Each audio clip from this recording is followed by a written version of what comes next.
ಗಾಂಧೀಜಿ ಮರಿ ಮೊಮ್ಮಗಳಿಗೆ 7 ವರ್ಷ ಶಿಕ್ಷೆ. 3.22 ಕೋಟಿ ರೂಪಾಯಿ ವಂಚನೆ ಮಾಡಿರುವ ಆರೋಪದ ಮೇಲೆ ಇದೀಗ ಗಾಂಧೀಜಿ ಮರಿ ಮೊಮ್ಮಗಳಿಗೆ 7 ವರ್ಷ ಶಿಕ್ಷೆ ಆಗತ್ತೆ.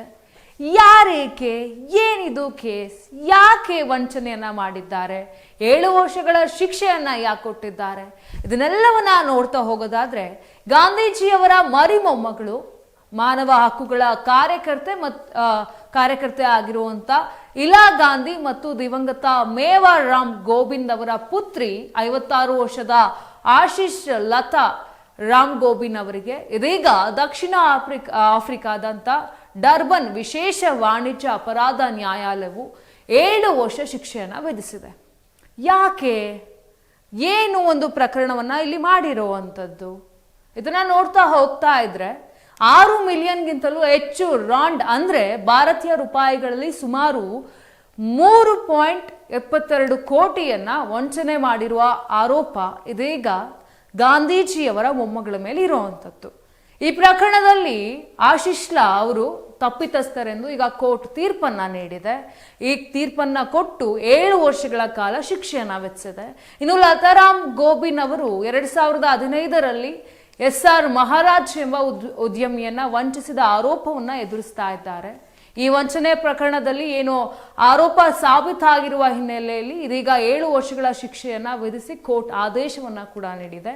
ಇನ್ನು ಈ ಕೇಸಿನ ವಿವರ ಏನು, ಏನೆಲ್ಲ ಕೇಸ್ ಆಗಿತ್ತು, ಹೇಗೆಲ್ಲ ವಂಚನೆಯನ್ನ ಮಾಡಿದ್ದಾರೆ ಅಂತ ನೋಡ್ತಾ ಹೋದ್ರೆ ನ್ಯೂ ಆಫ್ರಿಕಾ ಏನು ಅಲೈನ್ಸ್ ಫುಟ್ವೇರ್ ಡಿಸ್ಟ್ರಿಬ್ಯೂಟರ್ಸ್ ನ ನಿರ್ದೇಶಕರಾಗಿರುವಂತ ಮಹಾರಾಜ್ ದಕ್ಷಿಣ ಆಫ್ರಿಕಾದ ಖಾಸಗಿ ಆರೋಗ್ಯ ರಕ್ಷಣಾ ಗುಂಪು ನೆಟ್ ಕೇರಿಗಾಗಿ ಭಾರತದಿಂದ 3 ಕಂಟೈನರ್ ಲೀನಿನ್ ಅನ್ನ ಆಮದು ಮಾಡ್ಕೊಂಡಿರೋದಾಗಿ ಹೇಳ್ಕೊಂಡ ನಂತರ ಈ ಆಮದು ಮಾಡ್ಕೊಂಡಿರುವುದಾಗಿ ಏನು ಹೇಳ್ತಾರೆ, ಇದು ನಂತರ ಏನಾಗುತ್ತೆ 6.2 ಮಿಲಿಯನ್ ರಾಂಡ್ ಅನ್ನ ನೀಡ್ತಾರೆ.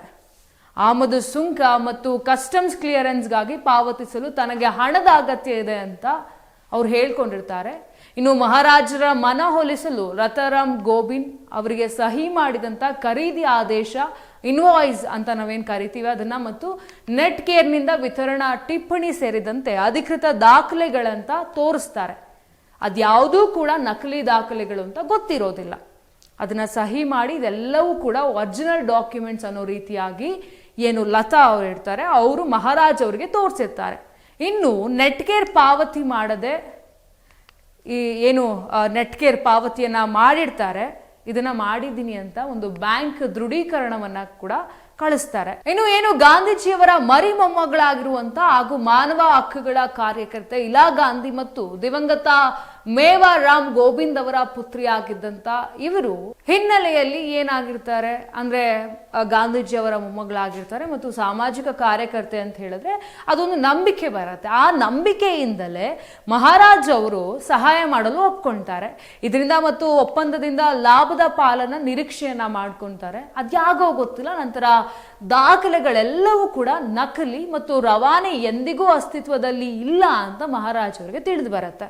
ಈ ಹಿನ್ನೆಲೆಯಲ್ಲಿ ಮಹಾರಾಜ್ ಅವರು ಕ್ರಿಮಿನಲ್ ದೂರನ್ನ ಲತಾ ಅವರ ಮೇಲೆ ದಾಖಲಿಸಿರುವಂಥದ್ದು. ಈ ಹಿಂದೆ ಇವರಿಗೆ ಕೋರ್ಟ್ ಶಿಕ್ಷೆಯನ್ನ ಕೂಡ ವಿಧಿಸಿತ್ತು.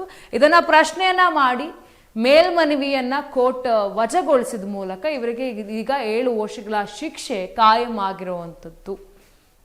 ಇದನ್ನ ಪ್ರಶ್ನೆಯನ್ನ ಮಾಡಿ ಇದಿಲ್ಲ ಇವರು ಸುಳ್ಳನ್ನ ಹೇಳ್ತಾ ಇದ್ದಾರೆ ಅನ್ನೋ ನಿಟ್ಟಿನಲ್ಲಿ ಗಾಂಧೀಜಿ ಅವರ ಮೊಮ್ಮಗಳು ಮೇಲ್ಮನವಿಗೆ ಕೋರ್ಟ್ ಏನು ಒಂದು ಮನವಿಯನ್ನ ಮಾಡ್ಕೊಂಡಿರ್ತಾರೆ, ಅದನ್ನ ಕೋರ್ಟ್ ವಜಾಗೊಳಿಸುತ್ತೆ.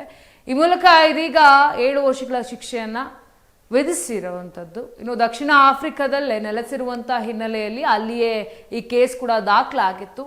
ಇನ್ನು ಆಶೀಶ್ ಲತಾ ಅವರ ತಾಯಿ ಇಲಾ ಗಾಂಧಿ ದಕ್ಷಿಣ ಆಫ್ರಿಕಾದಲ್ಲಿ ಸಾಮಾಜಿಕ ಕಾರ್ಯಗಳಿಂದ ಗುರುತಿಸಿಕೊಂಡವರು. ಅವರಿಗೆ ಇನ್ನು ದಕ್ಷಿಣ ಆಫ್ರಿಕಾ ಸರ್ಕಾರ ಹಾಗೂ ಏನು ನಮ್ಮ ಭಾರತ ಸರ್ಕಾರ ಇದೆ ಬಹಳಷ್ಟು ಹಲವು ಸಾಮಾಜಿಕ ಕಳಕಳಿಗೆ ನೀಡುವಂತಹ ಪ್ರಶಸ್ತಿ ಗೌರವನ್ನ ಕೂಡ ನೀಡಿ ಪುರಸ್ಕರಿಸಿತ್ತು. ಈ ರೀತಿಯಾಗಿ ಒಂದೊಳ್ಳೆ ಹೆಸರನ್ನ ಮಾಡಿದಂಥವ್ರು ಇವತ್ತು ಜೈಲನ್ನ ಸೇರ್ತಾ ಇದ್ದಾರೆ.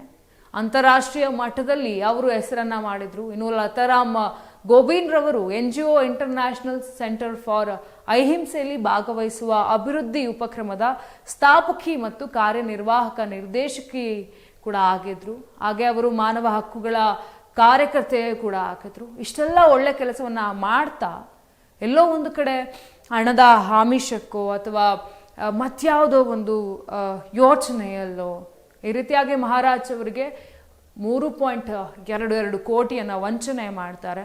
ನಂತರ ಮಹಾರಾಜ್ ಅವರು ಕ್ರಿಮಿನಲ್ ಕೇಸನ್ನು ದಾಖಲೆ ಮಾಡ್ತಾರೆ. ಏನು ಒಂದು ಕೇಸನ್ನು ಎಲ್ಲ ರೀತಿಯಾಗಿ ಪರಿಶೀಲನೆಯನ್ನ ಮಾಡಿದಂಥ ದಕ್ಷಿಣ ಆಫ್ರಿಕಾದ ಕೋರ್ಟ್ ಏನಿದೆ, ಆ ಕೋರ್ಟ್ ಇದೀಗ 7 ವರ್ಷಗಳ ಕಾಲ ಶಿಕ್ಷೆಯನ್ನು ವಿಧಿಸಿರುವಂಥದ್ದು.